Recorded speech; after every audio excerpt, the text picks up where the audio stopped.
I stayed late that Tuesday to grab my notebook from my desk. The building felt wrong after hours. Too quiet, too empty, with only the hum of the air conditioning filling the silence. As I walked down the hallway toward the elevator, I noticed Martin Hale's office light was still on. That was odd. Martin never stayed past 6, let alone until 9. I slowed my steps, curiosity pulling me closer. Then I heard it, a sound that made my blood run cold. It wasn't laughter or conversation. It was a muffled, choked noise that didn't belong in an office building. My hand froze on my bag strap. Every instinct told me to turn around, get in my car, and pretend I'd heard nothing. But something stronger kept me rooted there. I took a step closer to Martin's door, my heart pounding in my chest. The hallway felt like it was stretching longer with each step. Through the thin strip of glass beside the doorframe, I pressed my face close and looked inside. What I saw would haunt me forever. What I saw made my stomach drop to the floor. Logan Price, my coworker and friend, was tied to a chair with plastic zip ties cutting deep into his wrists. His face was swollen and bruised, his shirt torn at the collar, and there was dried blood crusted under his nose. Martin stood over him with his sleeves rolled up, breathing hard like he'd just finished some kind of physical confrontation. Kara Mills leaned against the filing cabinet in the corner, arms crossed tightly, looking anywhere but at Logan's battered face. This couldn't be real. We worked at Ridgeview Capital, a respectable financial firm. We filed reports and made cold calls and complained about the broken coffee machine. We didn't tie people to chairs and beat them. Logan whimpered, and Martin leaned down close to his face, his voice low and threatening. "Start talking about who you emailed, Logan. I'm not asking again." My hand flew to my mouth to stifle a gasp. Then Martin said a name I recognized immediately. Evergreen Ridge. The land deal that had made Martin a hero in our company. My brain snapped back to 3 months ago. Evergreen Ridge was the deal Martin had taken a massive bonus for. The one that got him a handshake from the CEO and a glowing feature in the company newsletter. I'd stayed late for weeks organizing all the paperwork for that deal. I remembered numbers that didn't add up properly, signatures that looked slightly off, and closing dates that kept shifting without clear explanation. When I'd asked Martin about updating the county records, he'd patted my shoulder and told me to stay in my lane and not worry about details above my pay grade. Now he was demanding to know who Logan had contacted about the fraud. That word fraud hit me like ice water poured down my spine. I'd helped push those papers through the system. I'd been part of something illegal without even knowing it. Logan had clearly tried to blow the whistle on the whole operation, and now he was paying a terrible price for his integrity. My hands started shaking violently. Then Logan lifted his head weakly, and for one terrifying second, his bloodshot eyes locked directly onto mine through the glass. Panic shot through my chest like electricity, but instead of running away like my body screamed at me to do, I did something I never thought I was capable of doing. I pulled my phone from my pocket with trembling hands, opened the camera app with fumbling fingers, and hit the red record button. The phone shook so badly in my grip I almost dropped it twice.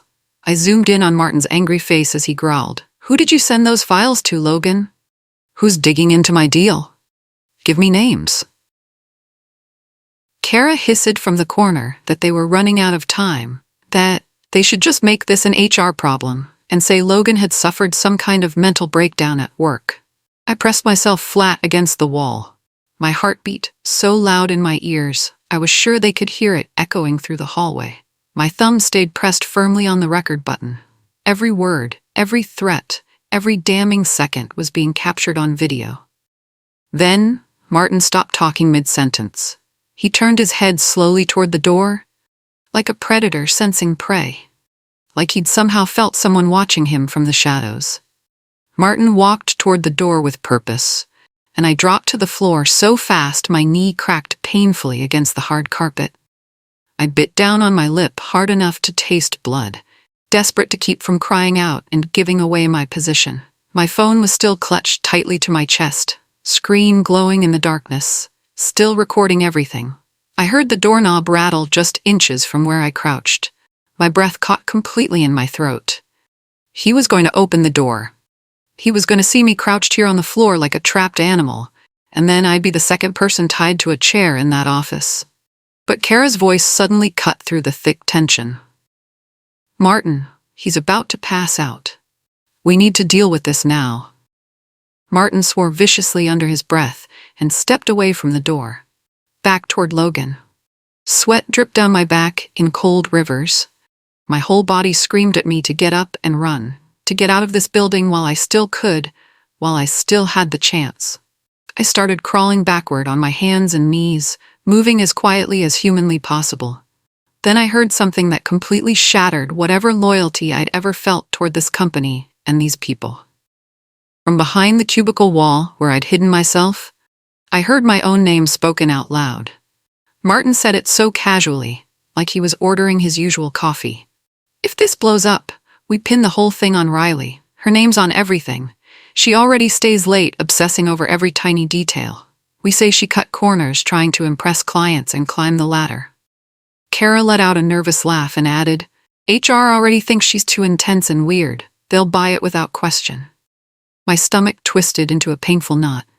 They'd already written the entire story where I was the villain, the scapegoat, the person who'd take the fall for their crimes. I was their backup plan, their insurance policy against getting caught. Any doubt I'd had about what I was witnessing evaporated completely in that moment. I lifted my phone again with steady hands now, making sure the audio was crystal clear. Every single word they said was being recorded for posterity. My hands weren't shaking anymore. Now I was focused, determined, angry.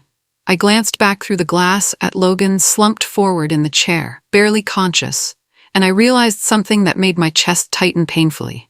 He might not survive tonight if I just walked away and did nothing. I stayed frozen in place, torn between two impossible choices that both felt wrong. Part of me wanted to burst through that door, untie Logan with my own hands, and shove the video directly in Martin's smug face.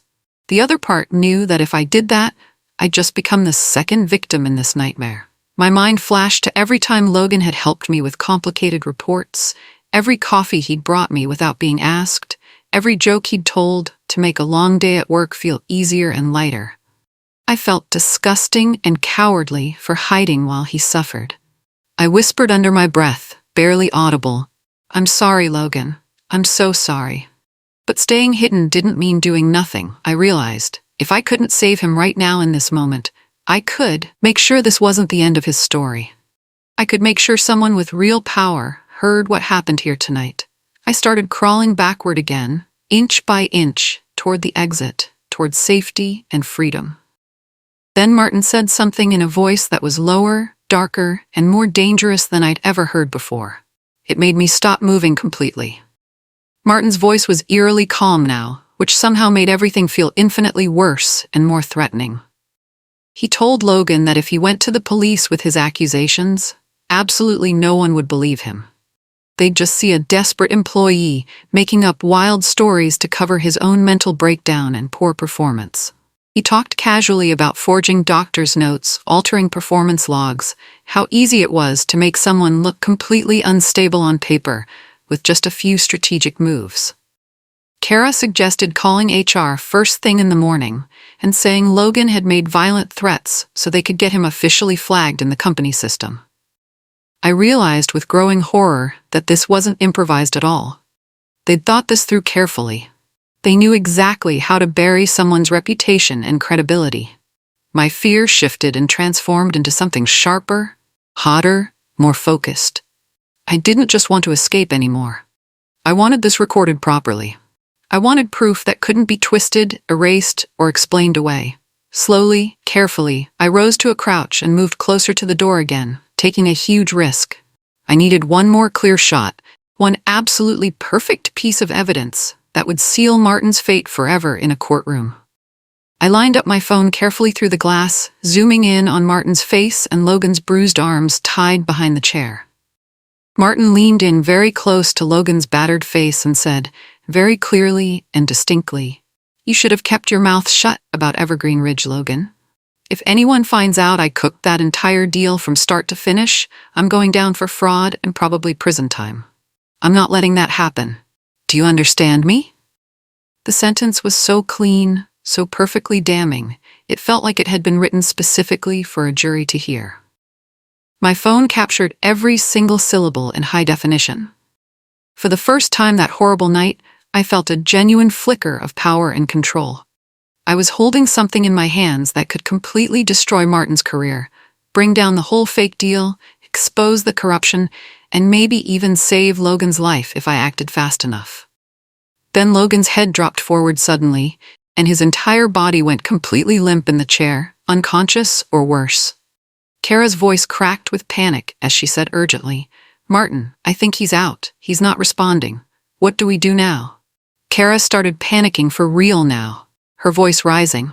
She wanted to call an ambulance immediately. Martin snapped at her harshly to shut up and focus on collecting all the incriminating files first. He barked rapid orders about wiping emails from the server, deleting shared folders, moving sensitive data to an external drive they could destroy later. I knew with absolute certainty that if I stayed in this hallway any longer, one of them would open that door and find me crouching there. My body felt disconnected from my brain, like I was watching someone else's nightmare unfold on a movie screen. I backed away step by careful step until I was far enough down the hall to stand upright without being seen through the glass. My legs felt like jelly beneath me. I turned and walked as quickly and quietly as I could toward my desk, grabbed my keys and my bag with shaking hands, and headed straight for the elevator. As the metal doors slid shut in front of my face, I heard the office phone start ringing loudly inside Martin's office. I didn't wait around to see who would answer it or what they would say. Outside in the parking lot, everything felt completely surreal and dreamlike. The night air was cool against my flushed skin, the streetlights buzzing softly overhead, everything appearing totally normal while my entire world had just exploded into chaos. I got into my car and immediately burst into uncontrollable tears. My hands shook so badly I couldn't get the key into the ignition for several tries. I kept seeing Logan's face in my mind, the zip ties cutting deep into his skin, the blood on his torn collar. I felt like a coward for running away. I felt like a traitor for not doing more to stop it. But I also felt like I'd just barely escaped something dark and violent that I couldn't even fully name yet. I opened my phone's photo gallery with trembling fingers and checked the video recording with held breath. The runtime read over 10 minutes of footage.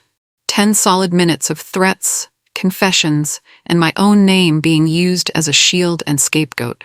My entire career, maybe my freedom, maybe even my life, was tangled up in one digital video file. I wiped my eyes roughly and stared at the dark office building through my windshield, trying to decide what to do next.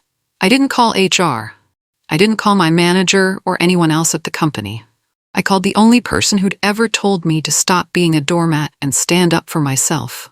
My roommate, Tessa Carmichael.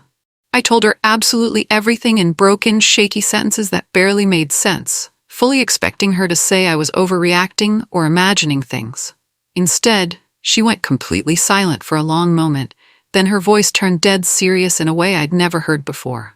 She told me firmly not to go back inside that building, not to contact Martin under any circumstances, and not to delete anything from my phone. She mentioned things I'd only vaguely heard of before.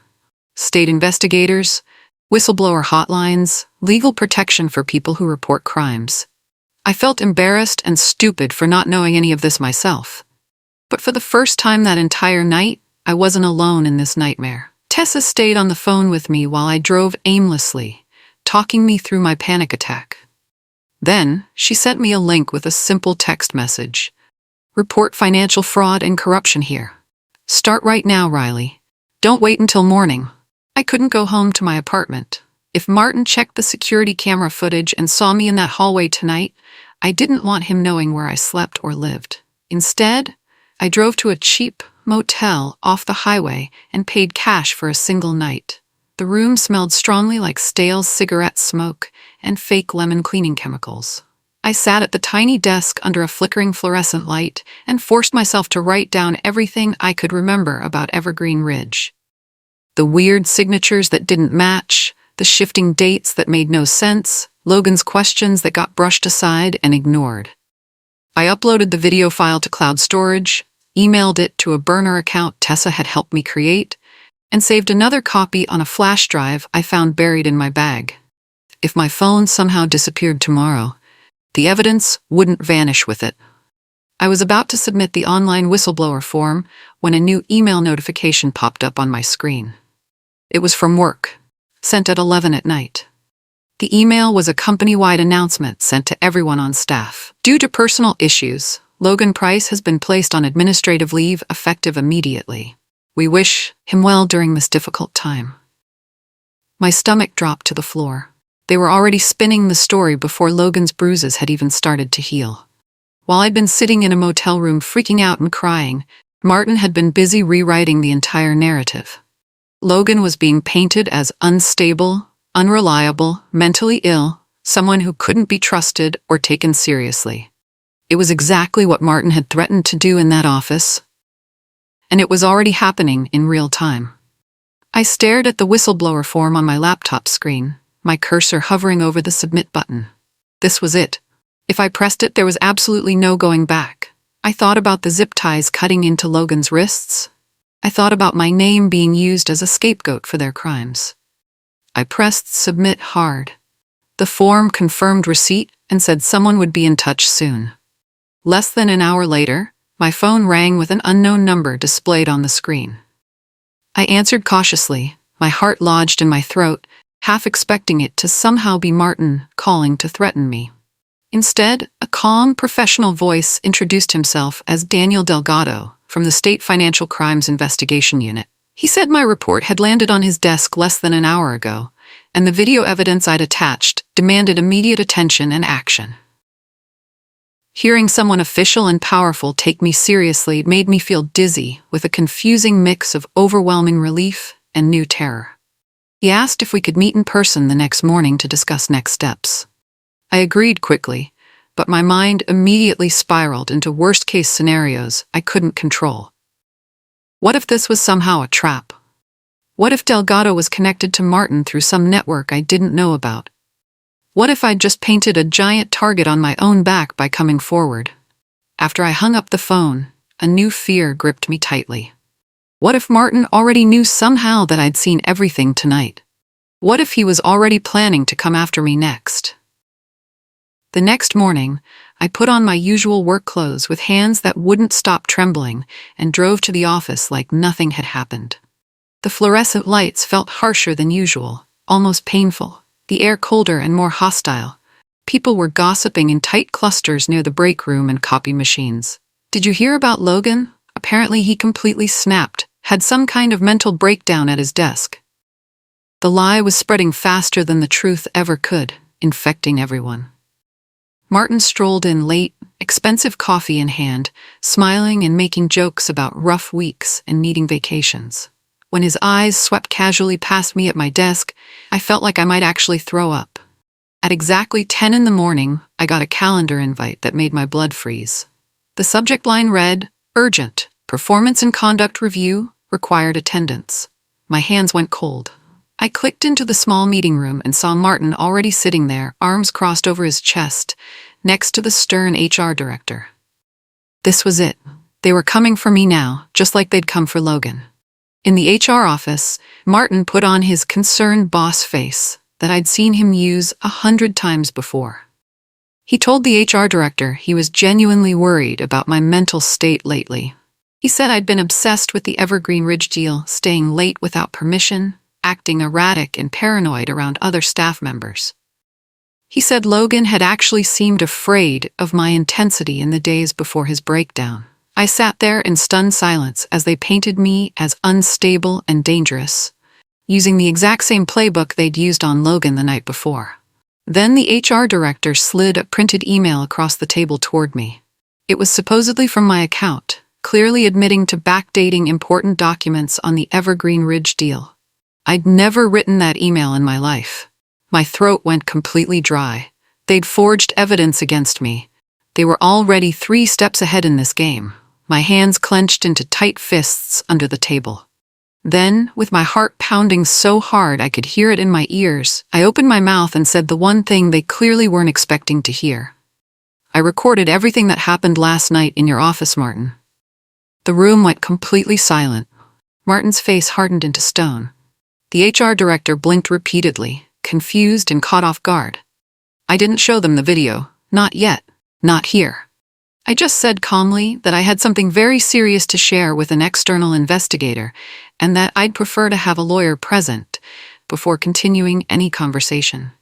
The energy in the room shifted instantly and dramatically. HR suddenly backpedaled fast, saying this was just a casual check-in, nothing formal or official, just touching base. I excused myself politely, walked back to my desk on shaking legs, and pretended to work while my pulse raced wildly. A few minutes later, my phone buzzed with a text message from an unknown number. This is Logan, using a nurse's phone from the hospital. I heard there's a video of last night. My breath caught in my chest. He was alive. He was badly hurt and in a hospital, but he was alive and conscious. Relief flooded through my entire body. Then he sent another message that changed everything. Riley, you're not the only one who went to the authorities about Martin. We need to talk immediately. At lunch, I snuck out to my car in the parking lot and called the hospital number Logan had sent me. His voice was weak and raspy, painful to hear, but it was definitely him. He told me he'd actually reported Evergreen Ridge to authorities weeks ago, sent confidential files to a state investigator named Daniel Delgado, the exact same man I'd spoken to last night. He'd known they might retaliate somehow, but didn't think it would get violent and physical.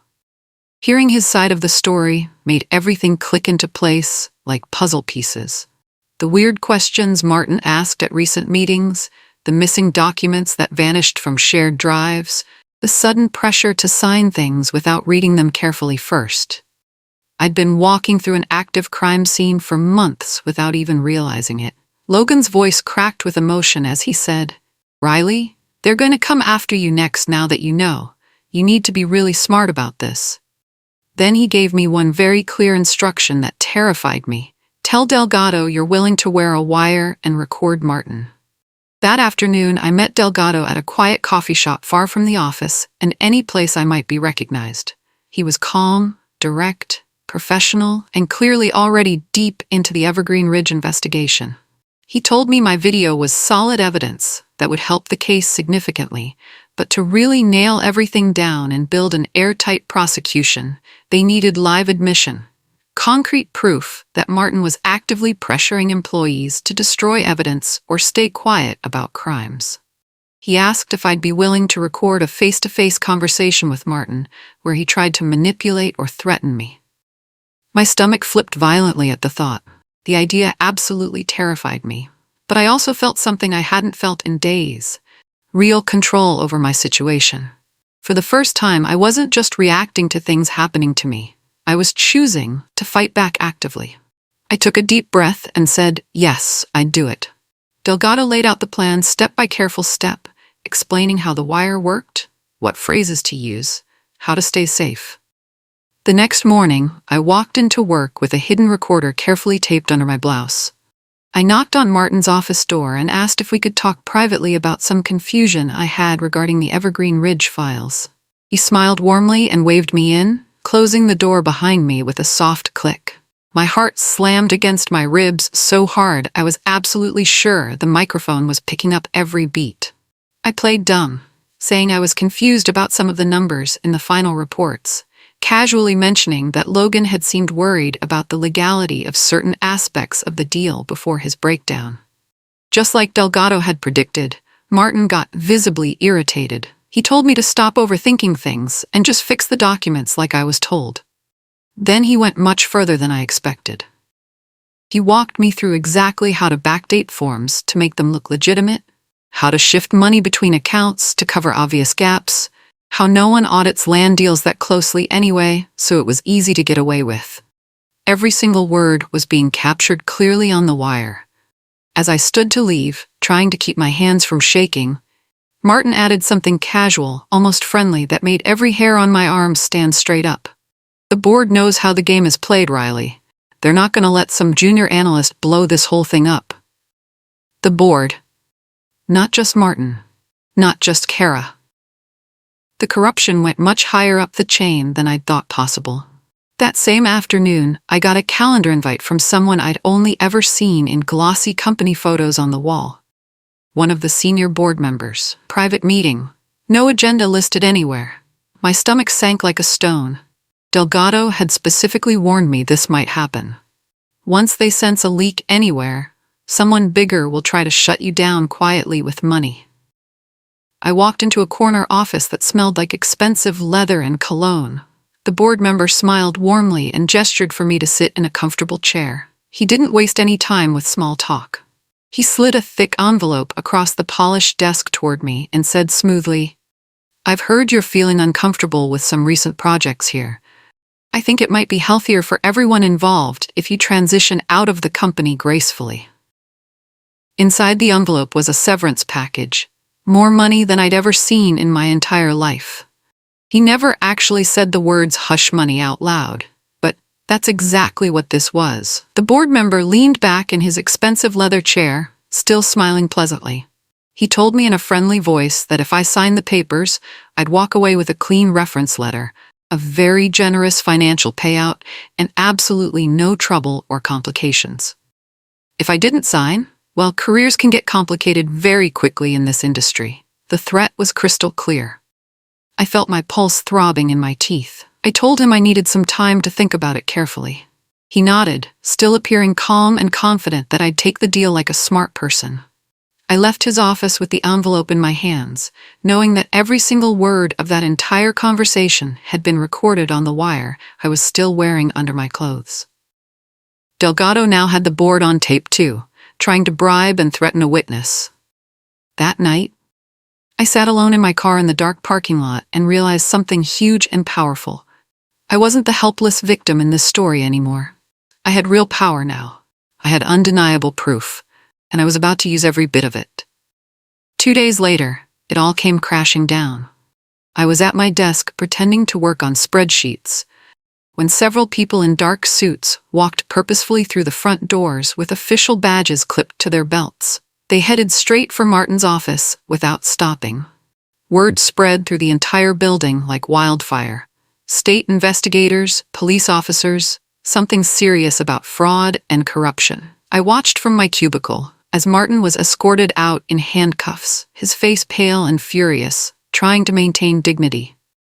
Kara followed minutes later, crying openly and insisting loudly to anyone who'd listen that she'd just done what she was told. The board member who tried to buy my silence was led into a conference room, tight-lipped and surrounded by expensive lawyers. The entire office buzzed with shock, confusion, and wild speculation. People kept glancing over at me curiously, but no one knew the truth. No one knew I was the reason the whole house of cards had finally collapsed. My phone buzzed with a text message from Delgado. "Check the local news right now." That night, I sat on my couch with Tessa, watching the local news segment about a major fraud scheme uncovered at Ridgeview Capital involving millions in illegal land deals. Logan's name was cleared publicly and completely. The report mentioned an unnamed employee who'd come forward with critical evidence at great personal risk. That was me. Delgado called later that evening and walked me through the entire whistleblower process, the legal protections I'd receive, even the substantial financial reward I might qualify for under state law. But the thing that hit me hardest wasn't the money, or even seeing Martin's mugshot displayed on the television screen. It was driving past the Evergreen Ridge site a few months later and seeing the land still completely untouched, just trees and open sky and natural beauty, not paved over with buildings built on lies and corruption. I thought back to that night in the hallway, my hand on my keys, every instinct screaming at me to run away. I did run. But I didn't run away from the truth. I ran straight into it, and it changed absolutely everything about my life. If you've ever felt powerless at your desk, just know this. Sometimes the thing that saves you is the thing you were never supposed to see after work hours.